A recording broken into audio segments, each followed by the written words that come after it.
Hi ಎಲ್ಲರಿಗೂ ಇವತ್ತೊಂದು ಟೇಸ್ಟಿಯಾಗಿ ಹಾಗೆ ಹೆಲ್ದಿಯಾಗಿರೋಂತಹ ಚಿಕ್ಕಿ ಮಾಡೋಣ.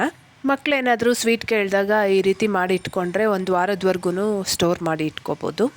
ಈಗ ಇದನ್ನು ಮಾಡೋದಕ್ಕೆ ಸ್ಟವ್ ಮೇಲೆ ಒಂದು ಬಾಣಲಿನ ಇಟ್ಕೊಂಡು 1 ಕಪ್ಪಷ್ಟು ಕಡಲೆ ಬೀಜನ ತೊಗೊತಾ ಇದ್ದೀನಿ. ಸ್ಟವ್ನ ಲೋ ಫ್ಲೇಮಲ್ಲೇ ಇಟ್ಕೊಂಡು ಈ ಕಡಲೆ ಬೀಜನ ಫ್ರೈ ಮಾಡ್ಕೋಬೇಕು. ಕಡಲೆ ಬೀಜ ಚೆನ್ನಾಗಿ ಫ್ರೈ ಆಗಿರಬೇಕು, ಮೇಲೆ ಕಲರ್ ಚೇಂಜ್ ಆಗಿರಬಾರ್ದು. ಆವಾಗ ಚಿಕ್ಕಿ ಟೇಸ್ಟ್ ಪರ್ಫೆಕ್ಟಾಗಿ ಬರುತ್ತೆ. ಈಗ ಅದೇ ಬಾಣಲಿಗೆ 1/4 ಕಪ್ಪಷ್ಟು ಬಾದಾಮನ್ನ ತೊಗೊಂಡು ಅದು ಸಹ ಚೆನ್ನಾಗಿ ಫ್ರೈ ಮಾಡ್ಕೋಬೇಕು. ಬಾದಾಮ್ ಚೆನ್ನಾಗಿ ಉಬ್ಬಿ ಸೀಳ್ದಂಗೆ ಆಗುತ್ತೆ, ಅಲ್ಲಿವರೆಗೂ ಫ್ರೈ ಮಾಡ್ಕೋಬೇಕು. ಕಡಲೆ ಬೀಜಕ್ಕಿಂತ ಬಾದಾಮಿ ಸೈಜಲ್ಲಿ ದೊಡ್ಡದಾಗಿರೋದ್ರಿಂದ ಸಪ್ರೇಟಾಗಿ ಫ್ರೈ ಮಾಡಿಕೊಂಡ್ರೆ ಒಳ್ಳೆಯದು.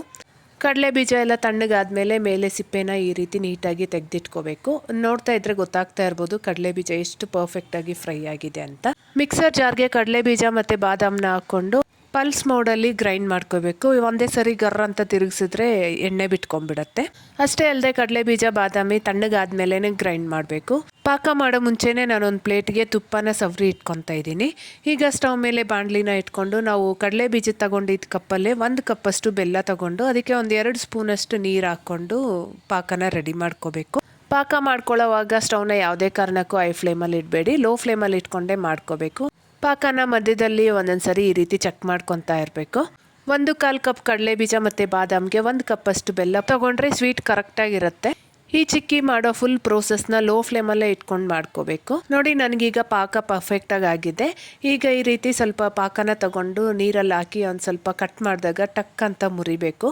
ನಿಮ್ಗೆ ಇನ್ನೊಂದು ಸರಿ ತೋರಿಸ್ತೀನಿ ನೋಡಿ, ಈ ರೀತಿ ಕಟ್ಟಾದಾಗ ಮಾತ್ರ ಪಾಕ ಪರ್ಫೆಕ್ಟಾಗಿ ಆಗಿದೆ ಅಂತ. ಈಗ ಸ್ಟವ್ನ ಹಾಗೆ ಲೋ ಫ್ಲೇಮಲ್ಲೇ ಇಟ್ಕೊಂಡು 1 ಸ್ಪೂನ್ ತುಪ್ಪ ಹಾಗೇನೆ 1 ಚಿಟಿಕೆಯಷ್ಟು ಸೋಡಾ ಹಾಕ್ಕೋಬೇಕು. ಸೋಡಾ ಹಾಕ್ಕೊಂಡ್ರೆ ಚಿಕ್ಕಿ 1 ವಾರ ಇಟ್ರೂ ಕ್ರಂಚಿಯಾಗಿರುತ್ತೆ.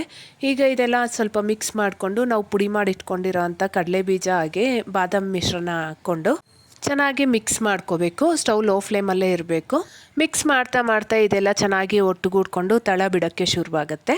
ಆ ಟೈಮಲ್ಲಿ ಸ್ಟವ್ನ ಆಫ್ ಮಾಡಿಕೊಂಡು ನಾವು ಗ್ರೀಸ್ ಮಾಡಿ ಇಟ್ಕೊಂಡಿರೋ ಪ್ಲೇಟ್ ಮೇಲೆ ಹಾಕ್ಕೋಬೇಕು. ಈ ಎಲ್ಲ ಪ್ರೋಸೆಸ್ನ ಬೇಗ ಬೇಗ ಮಾಡ್ಕೊಂಡ್ಬಿಡ್ಬೇಕು. ಸೊ ಪಾಕ ಮಾಡ್ಕೊಳ್ಳೋ ಮುಂಚೆನೇ ಏನೇನು ಬೇಕೋ ಎಲ್ಲ ರೆಡಿ ಮಾಡಿ ಇಟ್ಕೊಂಡೇ ಇದ್ದರೆ ಈಸಿಯಾಗಿ ಆಗುತ್ತೆ.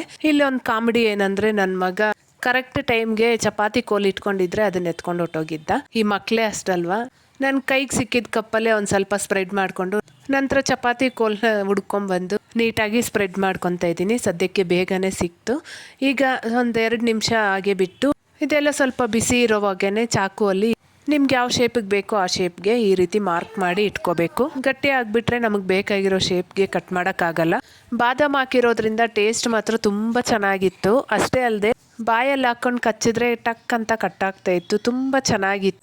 ಕರೆಕ್ಟಾಗಿ ಹೇಳ್ಬೇಕಂದ್ರೆ ಹೊರಗಡೆ ನಾವು ತಗೊಂಡಾಗ ಯಾವ ರೀತಿ ಇರುತ್ತೋ ಅಷ್ಟೇ ಪರ್ಫೆಕ್ಟಾಗಿ ಬಂದಿತ್ತು ಮಾತ್ರ.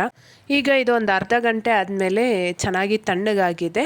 ಈ ರೀತಿ ಕೈಯಲ್ಲೇ ಒಂದು ಸ್ವಲ್ಪ ಪ್ರೆಸ್ ಮಾಡಿ ತೆಗೆದ್ರೆ ನೀಟಾಗಿ ಡಿಮೋಲ್ಡ್ ಆಗಿಬಿಡುತ್ತೆ. ಖಂಡಿತ ವಿಡಿಯೋ ಇಷ್ಟ ಆಗಿರುತ್ತೆ ಅಂದ್ಕೊತೀನಿ. ಇಷ್ಟ ಆಗಿದ್ರೆ ವಿಡಿಯೋಗೊಂದು ಲೈಕ್ ಕೊಡಿರಿ, ಹಾಗೆ ಚಾನಲ್ನ ಸಬ್ಸ್ಕ್ರೈಬ್ ಮಾಡಿ ಸಪೋರ್ಟ್